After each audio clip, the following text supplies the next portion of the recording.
Bienvenue à toutes et à tous, bienvenue dans ce nouveau flash d'information et dans l'actualité depuis ce lundi matin, des agriculteurs bloquent 14 raffineries et dépôts de carburant Total en France. Dans la région, les premiers manifestants sont arrivés vers 4 heures au dépôt de carburant Total situé à Saint-Paul-sur-Mer, près de Dunkerque. Une cinquantaine de personnes venues du nord et de l'Aisne bloquent l'endroit à l'aide de dizaines de camions et de tracteurs. Ces manifestants protestent contre l'autorisation donnée à Total d'importer de l'huile de palme qui, selon les jeunes agriculteurs, le mouvement à la base de cette grogne ne respecte pas les normes françaises. Autre souci, cette autorisation pour l'huile de palme mettrait en péril la filière colza, d'où la colère des agriculteurs. Écoutez l'interview d'Emmanuel Leveugle, qui a son exploitation située du côté de Cambrai. Il répondait aux questions posées par Morgan Relan. Ce blocage sur Dunkerque, Saint-Paul-sur-Mer, c'est pour toute la région des Hauts-de-France. Donc ce matin, c'était les gars du Nord, les gars de Dunkerque qui étaient présents et qui ont bloqué. Et nous avons déjà 2 bus qui ont été reliés par les gars de l'Aisne. Demain, ça sera les gars de l'Oise, du Nord. Voilà, donc tout le monde est présent et tout le monde fait une rotation.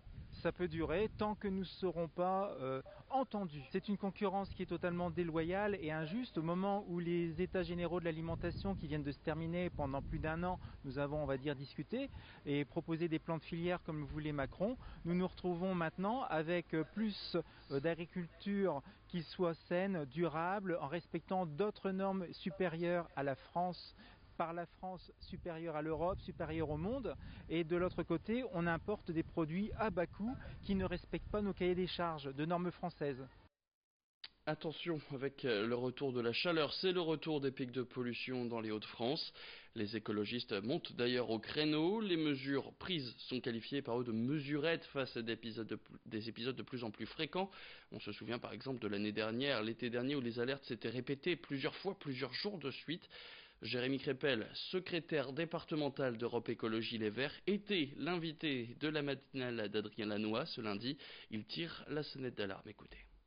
Ce qu'il faut faire, c'est vraiment une solution de grande ampleur, de fond, travailler pour faire baisser durablement la pollution, parce qu'on parle toujours des pics de pollution, mais en fait le plus dangereux pour la santé, c'est cette soupe dans laquelle nous baignons à longueur de temps, qui est déjà trop polluée de manière générale, et qui nous fait perdre par exemple des années d'espérance de vie. C'est 16 mois dans la région Nord-Pas-de-Calais, et c'est à peu près 1700 décès par an sur la métropole de Lille à cause de la pollution. Ce sont des maladies respiratoires chroniques, ce sont aussi des maladies cardiovasculaires, puisque la pollution nous empêche de bien nous oxygéner, donc empêche le cœur de bien fonctionner. On voit d'ailleurs à chaque pic de pollution une augmentation des admissions aux urgences sur les maladies respiratoires et cardiaques. Et puis chaque année, la maladie d'Alzheimer toucherait 200 000 personnes en France. De cette maladie, vous savez sûrement qu'il s'agit d'une pathologie incurable dont les symptômes vont de la perte de mémoire à la perte d'autonomie. Pour en parler, 2 conférences vont être organisées cette semaine sur la métropole.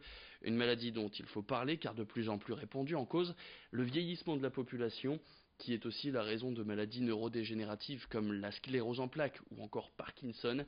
Au CHR de Lille, le centre mémoire de ressources et de recherche permet à de nombreux patients volontaires de suivre un protocole.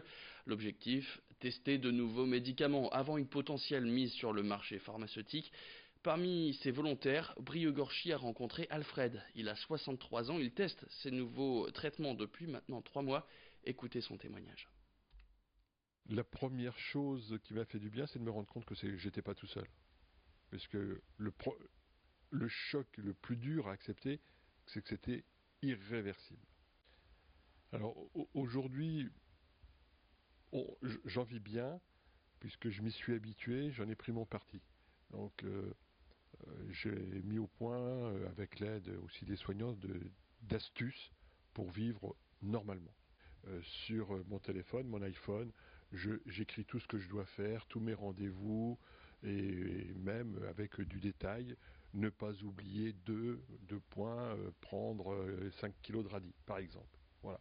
Donc tout ce qui doit être fait, j'ai mis au point des stratégies, de les noter avec les moyens modernes de communication, notamment avec un iPhone, voilà, un téléphone portable. J'ai un souvenir pour moi vraiment du début de ma crise. Il était 19 h dans une ville que je connais très bien.